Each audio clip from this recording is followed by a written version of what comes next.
Does your pizza go cold when you're gaming all night? Do you wish there was a way to keep it warm without using the oven? Did you know Pizza Hut is on the forefront of gaming pizza technology? Did you know they have you covered with the Pizza Hut Pizza Warmer? They say you can upgrade your console with the hottest pizza warming technology, using that warmth from your gaming system to keep your slices warm while you play. The Pizza Hut scientists were so occupied wondering if they could, they never wondered if they should, and I'm glad they should, because I love stuff like this. This is designed for the PS5 Slim, which I don't have. But I do have a fat PS5, and she's too thick to fit this model, but we're gonna do it anyway. To print it in one piece, you'll need a pretty large printer, like the $2,000 Prusa XL, with a print bed of at least 15 by 15 inches or 400 by 400 millimeters. I don't have one of those because they are ridiculously expensive, but I still printed one, so after we test how effective this thing is, and spoiler, my pizza was noticeably warmer after an hour compared to without it, I'll show you how to build it.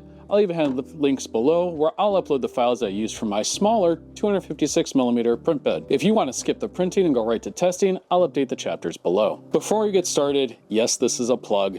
This would be perfect for PCBWay. They have some very large 3D printers. So if you want this model, or you have other large models you want to print, don't want to cut it up, or just have a professional handle it, then PCBWay can do that for you. They offer CNC machining, custom PCBs, although I can't imagine how much it costs to CNC this. There's a link in the description below if you think it might be the right move for you. We can't print anything without the model file, so head to pizzahutpizzawarmer.ca to get the original files. And you can also go to my link below for the cut models for smaller print beds, for which are about 250 millimeters. If you have a printer with a 400 millimeter print bed, then just download the files, orient the model, slice and print. You'll still need to print parts individually, but glue on the feet, attach the lid, and start gaming. If you want to cut the files yourself, then I used Bamboo Studio since I have a P1S. But I'd bet other slicers have the ability to cut models and add some sort of connection that helps you glue them together. The feet were the only part I could print in one piece. The exhaust manifold behind it, something you don't really relate to pizza, the lid, and the body all needed cut in half. Bamboo Studio has this option here. When cutting a model, you can add some sort of connection. There are a few options, but I found placing dowel holes or prongs to work the best for me. When you're ready to print, lay each piece flat. I thought I could be clever and just print as many parts as I could, tall and thin, but they kept getting knocked over and I'd have to clean up spaghetti and reprint anyway. Once it's all printed, remove the supports, combine the pieces, and glue them together.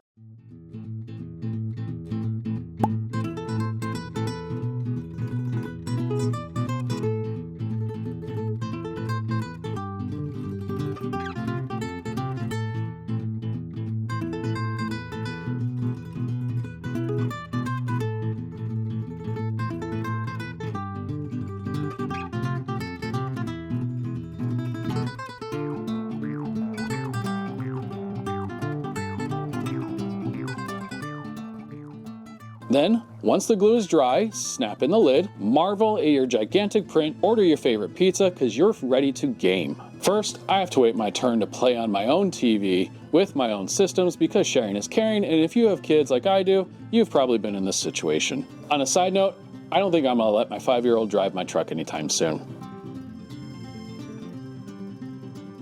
After preheating our pizza warmer to the temperature of an hour of Astrobot, we're going to start at around 115 Fahrenheit. Every good experiment needs a control, and while a good control may be on a plate, I only have 2 temperature probes, so we're going to put the control in the box where most uneaten pizza lives for a few hours until it gets chucked into the fridge. Pizza set, temperature running, started a stopwatch. It's time to continue 100%ing Astrobot. It's not often I can say I'm working and playing games at the same time, so I'm going to milk this for all it's worth. As we run through the Dad Gamer montage, watch the temperature.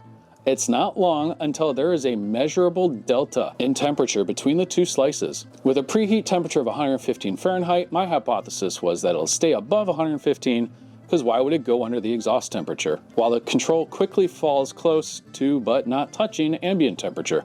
At the end of another hour of collecting more bots, let's look at the results. The slice of pizza in the warmer has fallen to 108 degrees Fahrenheit, which is under the preheat temperature, and while I'm sure there's good reason, I don't know what it is. If you know, tell me in the comments. The pizza started at 140 degrees Fahrenheit, so it's not like it had to warm up to 115. This was a drop of 32 degrees in an hour. On the other hand, the control slice started at 144 degrees Fahrenheit, and after an hour in the box, it fell to 79 degrees, for a loss of 65. Give it enough time, it'll fall to ambient temperature, but the box was kinda effective too. However, the star of the show, the Pizza Hut Pizza Warmer, actually works. It kept my slice 29 degrees warmer than the box, so after an hour, it'll keep your pizza kinda warm, but much warmer than the box. That's great and all, but how does it taste? Well, it still tastes like leftover pizza. It went in fresh, it cooled down, tastes the same as the slice in the box. You know what I mean, the cheese is solidified, crust requires a little more work to chew. Quintessential leftover pizza, so I also want to remind you, I have the Fat PS5. This was designed for the Slim PS5, so your pizza may stay warmer, but I'd bet another 10-ish degrees at most. Was it fun to print this? Yes. Did it work? Actually, yes. Probably more effective with the right PlayStation 5, but I'm not spending another $400 to test that for you. Was it stupid and silly? Absolutely. The dumbest and silliest. It's why I was so excited to print it as soon as I heard it was out there. Will I keep it? Maybe as a prop. I remember the KFC PC being a thing for only a minute, and I wish I could have had one. Just as silly, probably as functional unless you have some seriously high power parts, but it's a fun marketing gag.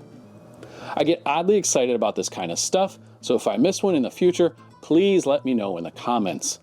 Now, to get this video edited before Stalker 2 comes out, and I need an Xbox Pizza Warmer.